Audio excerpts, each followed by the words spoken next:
সম্মানিত প্রিয়জন, আসসালামু আলাইকুম ওয়া রাহমাতুল্লাহি ওয়া বারাকাতুহু।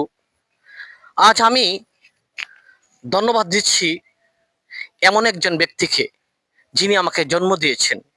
তিনি হচ্ছেন মরহুম ডাক্তার গোলাম রব্বানী। আমি ধন্যবাদ দিতে চাই এমন এক ব্যক্তিকে, যিনি আমাকে 10 মাস 10 দিন গর্ভধারণ করেছেন। তিনি হচ্ছেন আমার মাতা হাফিজা রব্বানী।